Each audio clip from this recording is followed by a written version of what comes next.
नमस्कार दोस्तों, आपका स्वागत है ज्ञान दृष्टि में। दोस्तों, वाराणसी की एक अदालत ने 31 जनवरी बड़ा फैसला सुनाते हुए ज्ञानवापी के व्यास तहखाने में हिंदू पक्ष को पूजा करने का अधिकार दे दिया। जिला जज अजय कृष्ण विश्वेश के आदेश के महज 8 घंटे के भीतर मस्जिद के तहखाने में पूजा शुरू हो गई। अदालती आदेश के बाद एक बार फिर ज्ञानवापी को लेकर देश भर में बहस शुरू हो गई है। दरअसल ज्ञानवापी सनातनी लोगों के दिल पर अंकित एक ऐसा शब्द है जिसकी महिमा का वर्णन न केवल सनातन ग्रंथों में है, बल्कि कई प्रतिष्ठित अंग्रेजी इतिहासकारों द्वारा काशी पर किए गए शोध कार्यों और उनकी पुस्तकों से भी इसकी पुष्टि होती है। दैवीय ग्रंथों और आध्यात्मिक खोज की कहानियों से भरे सनातन ग्रंथों में अक्सर ज्ञानवापी को एक महत्वपूर्ण तीर्थ स्थल के रूप में उद्धृत किया गया है।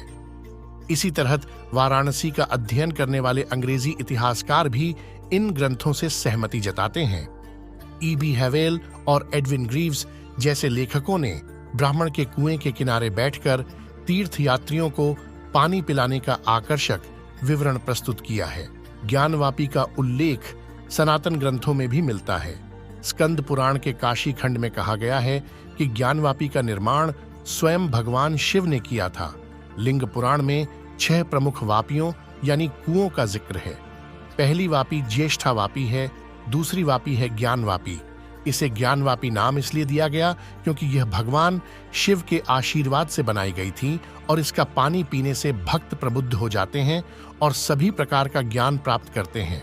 तीसरी वापी का नाम करकोटक वापी है, जो नागगुआ के नाम से प्रसिद्ध है। चौथी वापी का नाम भद्रवापी है।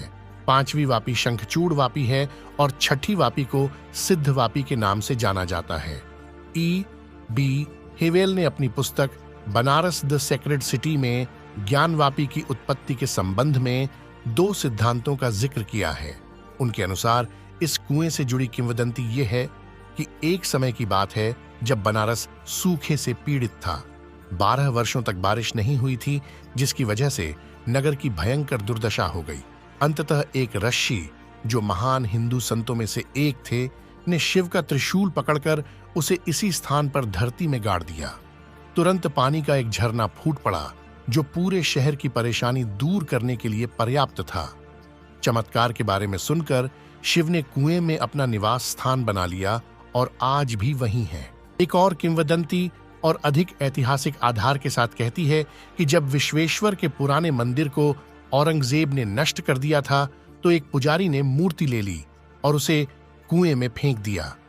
दोनों अंग्रेजी लेखकों ने उस ब्राह्मण का अच्छे से विवरण दिया है जो कुएं के पास बैठकर तीर्थयात्रियों को पानी देता था। दोनों लेखकों ने अन्य छोटे मंदिरों और गणेश की बड़ी आकृतियों के बारे में भी लिखा है। E.B. हैवेल ने अपनी पुस्तक बनारस द सेक्रेड सिटी में लिखते हैं, ज्ञानकूप यानी ज्ञान का कुआं, स्वर्ण मंदिर और औरंगजेब की मस्जिद के बीच बड़े चतुर्भुज में स्थित है, जो पुराने विश्वेश्वर मंदिर के स्थान पर बनाया गया है।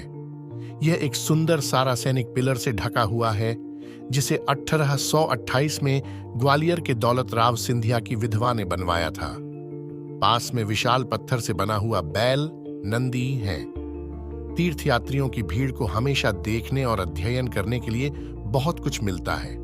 एक ब्राह्मण प्रत्येक तीर्थयात्री को एक घूंट पानी पिलाने के लिए करछुल डोई लेकर कुएं के पास बैठता है। कॉलोनेड एक पसंदीदा विश्राम स्थल है और वहां आप अक्सर उन तीर्थयात्रियों को देख सकते हैं जो अपने संरक्षक देवता की तस्वीर और प्रतीकों को अपने साथ ले जाते हैं। फर्श पर एक छोटे से मंदिर की व्यवस्था करते हैं और विधि विधान से पूजा करते हैं। एडविन ग्रेव्स अपनी पुस्तक काशी द सिटी इलस्ट्रियस में लिखते हैं, ज्ञानवापी एक ढलानदार पगडंडी वाली गली से उतरते हुए पहली इमारत जो नजर में आती है वह औरंगजेब की मस्जिद है, जो मुस्लिमों द्वारा ध्वस्त किए गए विश्वनाथ के पुराने मंदिर की जगह बनाई गई है। यह एक अच्छी इमारत है, हालांकि इसका बहुत अधिक उपयोग नहीं किया गया है और यह हमेशा से ही हिंदुओं की आंखों की किरकिरी रही है, क्योंकि यह उस स्थान के बिल्कुल केंद्र में है जिसे वे विशेष रूप से पवित्र भूमि मानते हैं।